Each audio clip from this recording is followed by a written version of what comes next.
All right.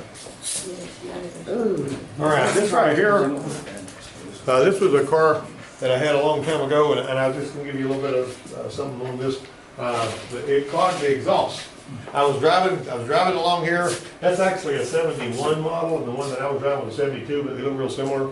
But anyway, I was giving it the gas real hard going through the Gulf Oil Refinery one time, going down to the place where I worked in Texas, and all of a sudden I lost all my power. And so it was an early one built before Ford installed catalytic converters, and even then I'd seen clogged catalytic converters, but I'd never seen a car do this without a cat. So I hit a dead end for about an hour. I noticed when I had my hand above the carburetor and giving it gas, it would splatter my hand with gas because it couldn't breathe. That's what it amounted to. And so I basically cut the. This is what the pipe looked like on the inside. It looked just fine on the outside. It was a laminated pipe, and it blew that inside of that pipe up. And I figured out that what was going on. I said, well, the place where these have been skinning over the railroad tracks and stuff, because it was kind of a low-riding car, must be something going on there. But when I cut it, when I took the exhaust off, it basically ran real good, and I didn't have any more issues with it. I mean, I had it up on jack stands, and so I cut those off of there, and I had to put some new segments of pipe in there. Is what I did. So that took care of that. So when I had heavy-footed the accelerator, it was out there and it couldn't exhale anymore. All right. Now this one here was an 06 Chevy Silverado, had 116,000 miles on it. Was blessed with a 4.8 liter, which looks like a 5.3, but it's a smaller engine, right? And it came to us with a low power complaint. Incidentally, how many cubic inches is 4.8 liter? 250. 61 cubic inches per liter. Do the math. All right. So I took it with more than a grain of salt because this guy's pretty perceptive. So it's not a powerhouse to begin with, but driving it, you couldn't really feel like there was definitive something that just hit you in the face that there was something wrong with it. All right, so it had intermittent miss at idle, more or less stayed with cylinder number 4 on the scan tool misfire screen, and it wasn't spark plug, coil, or injector related. Okay, so we moved the coils and the plugs around to verify, flow tested the injectors with the OTC tester, found out they dropped about 14 psi during a half-second pedal opening. All right, interesting to note there were no misfire codes set, but the data stream misfire monitor kept picking up misfires on cylinder number 4, and sometimes on cylinder number 3. So we pulled both upstream oxygen sensors out at the same time. You get this? We're checking for exhaust. And we screwed our fittings into the holes, checked the exhaust back pressure in front of the cats, and there was no back pressure. None. None. If there's 5 pounds of back pressure, that's too much, and it's going to cause power loss. This one had none.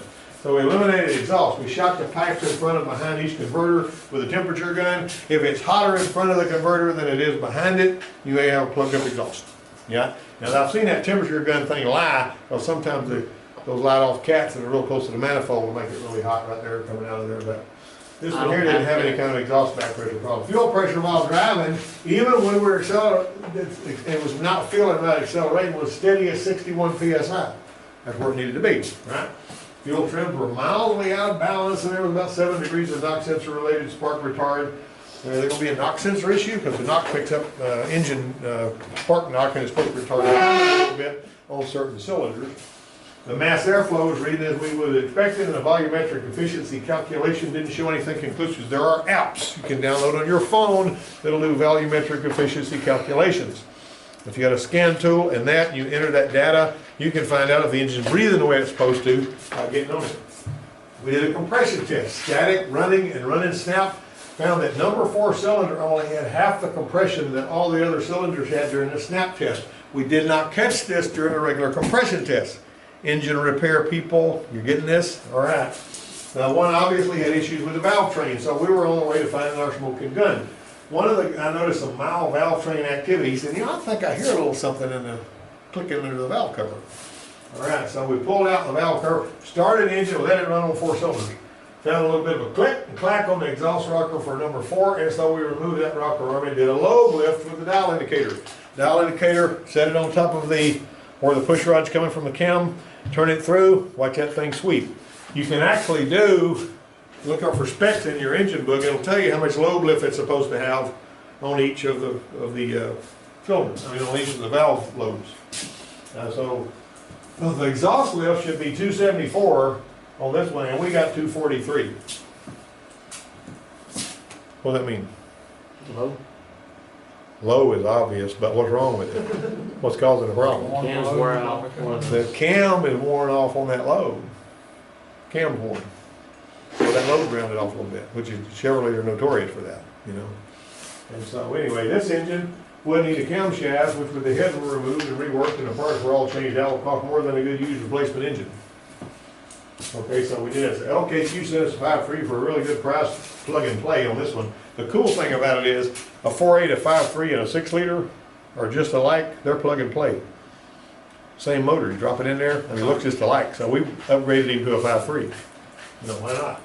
All right, this one here is a Camry noise. Camry does was a complaint of a noise when turning and accelerating on the driver's side. We talked about this a little bit before, and it was one of those noises you couldn't duplicate unless you drove the car just the right way. So when we finally got the combination right, we could get it every time, and the noise kind of sounded like a CV axle, but it had too many clicks. And so what we did was we put our chassis air on there to make sure that we had the, you know, we were going to be able to hear it right. And we actually connected the thing to the radio in there, so we could hear it through the radio speakers, you know, the microphones and all that.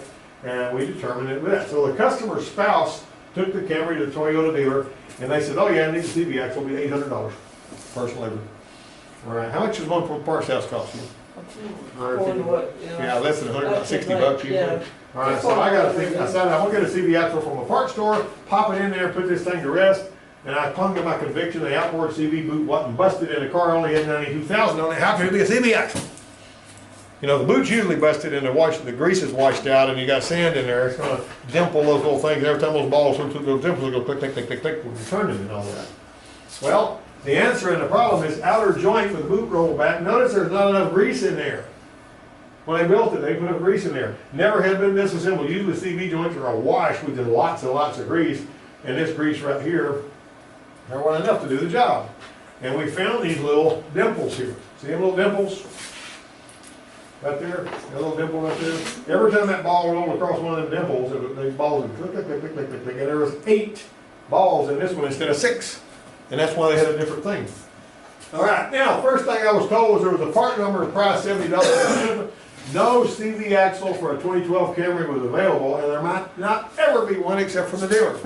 So when we got it, those splines were the wrong, that was too big out there. It wouldn't go through the hub, right? All right, so every CV axle parts store sent one for this. We ordered them from 4 different places, and the top one was supposed to be fit a 2009 Camry. See the difference in the size of that? The bottom 30 spline is what comes when you order a Camry for this 2012. You need one like this, but you're getting one like that. And everybody had the same screw up in their parts pipeline. All right, so I said, can I just change the hub and use the 30 spline CV axle? Well, as it's fine, I figured I'd change out the hub if I needed to make it all work. So I called Toyota, got the part number for a hub to fit a 2012, called the parts store back. And look at that, went online to check out that normal part number, found out it fits a 2004 to 2009. So I had them get me a hub and a CV axle for 2009, but I didn't even need the hub because the CV axle for the 2009 fit the 2012. But all the ones they sent wouldn't fit, right? So, what's wrong with these pictures? What's wrong with picture number A? Somebody didn't tighten that bolt. No. Second-rate amateur work. What's wrong with this one here? It wasn't tightened down all the way. Yeah, and he told me he was done with it. As soon as he started pouring antifreeze in, his water running out. It'll work. All right, integrity demands you do the job right. What's wrong with this one? Well, the hose clamp ain't on the The hose. customer did that. Customer got in there working in the dark and couldn't see what they were doing. They put a hose clamp on it, and the hose is right here. At some point, you should have. Yeah. All right, the problem in this picture. Fuel trims are running at plus 18%. You got 30 seconds. So bright. Yeah. Look it over good. You're gonna feel silly when I show you the problem. Is that, I think. I know where it's at. This is not plugged in. All right, You laser. point at it. Just point it first. All right, point it at the laser. Yeah. Where is it? Right there. That's it, right there. Why will that make the fuel trim run at plus 8%, 18%? You're pushing more air to need to correct for it. We have unmetered air. Can anybody say unmetered air? Unmetered. What is the purpose of that hose right there? And what PCV it goes over here. PC. It comes to a valve cover. That's the PCV closure hose. The PCV valve pulls air through this hose over there. So if you've got unmetered air here, and you got unmetered air here, you know, it's actually pulling air in here. The mass airflow system is not reading. It's going to make your fuel trims go plus, right? because it's not reading all the air that's actually going into the engine. All right, so what's being done here? Changing the filter of, no, that's the, Don't play dumb with me. Huh? It looks like a filter. It is actually the desiccant bag on an air conditioner condenser. See that desiccant? You screw I was that trying to out. figure out what it was, I can't remember the name for it. Yeah. That's actually the receiver dryer. Yeah, there you go, receiver dryer. There you go. That's what I was thinking of. Wow, AC not cool. Now, what do you think might be the problem here? Burned out? We burned out the darn clutch. That was on the same vehicle, by the way. All right, that's what the clutch looks like burned out when you get a better look at it. That's nasty, isn't it? All right, there's where the power ground goes in there. All right, clutch coils don't just open up, they burn out. 06 Impala, AC clutch shorted out like that, the AC clutch blows the fuse after a few minutes. So the customer goes back for diagnosis, and the guy says, I'll put a clutch, AC compressor on it on Monday. The guy's car never showed up. 3 weeks later, the car showed up with a lot of electrical problems. Why did it have a lot of electrical problems? This guy took a piece of Romex wire and replaced the fuse with it. And it cooked the wire harness and destroyed the wire harness, and you can't get a wire harness for one of these cars. And the guy that owned the shop says, look, if I have to fix this by splitting that harness and fixing everything that's screwed up, it's gonna cost you however much time it takes me to do it. We're talking 10 hours probably. And at 60, 70 bucks an hour for that little country shop. And the customer said, well, I'll just drive it like that. He had destroyed his own car because he figured, I'll fix this. I'll just put that piece of Romex 12 gauge wire in there instead of a fuse. I've done that before, but not with the vehicle. I've done it with an amplifier Yeah. for a vehicle, Yep. and it worked for the longest time. It never burned out or anything. Yeah. Well, it sounds like something you do. All right, the 06 Impala is a perfect example of customers trying to work around, which is what Charles do. You know, he's somebody, Charles said, oh, it's wired up so the little fan will come on when the key's on. That works fine, until it burns the switch out, okay? All he does is make the wire harness weak link the chain. Now, finding a short. Some hot circuits can put out full, and a fan out all over the place. See that? They'll have a little splash everywhere. If you got a short right here, and how you gonna find that? Because every one of these wires, any of them could be it. That's like playing roulette, isn't it? So we can take a circuit breaker here and put a marker lamp bulb in there, and then we hook it up where the fuse used to go, and that circuit breaker is going to go ding, ding, ding, ding, ding, ding. And like that. And if you got a temperature gun, you can shoot those little legs on the thing, and you'll find it. Now, if it's feeding lights all over the car, like courtesy lights and map lights and all, you look at all of them will be coming on and going off except one. And the leg feeding the one that ain't coming on and going off is going to be the one that's doing it. I used to do this all the time. Every light that isn't fed by a shorted leg or circuit will come on and go off as the breaker cycles. You find the one that doesn't, that's one you need to be looking at. That's the little trick that I came up with. You're 2 hours late. So, mass airflow code, 9676, it blows fuse. Pop, it blows the fuse, right? Fuse blows with kiln. And so we got a mass airflow code, blowing the fuse, and this is feeding the mass airflow sensor, right? All right. Now, you see this?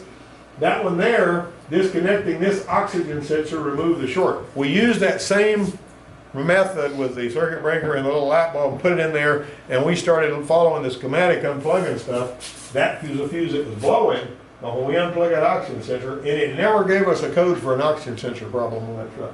But when we unplugged that, you notice that was feeding the heater. The heater had an internal short. But what code was it throwing us? It was throwing us a mass airflow code. So you could throw a mass airflow sensor on it and it'd come right back. Because the fuse was blown, there was no voltage going to the mass airflow, feeding the mass airflow. Let's back up a slide. Wait a minute. See that? There's your mass airflow. It's fed by the same fuse. But that oxygen sensor was what was popping the fuse. And we found it using that little method I was talking about with the breaker and all that, putting the breaker into place. See, we put the breaker into place of that fuse.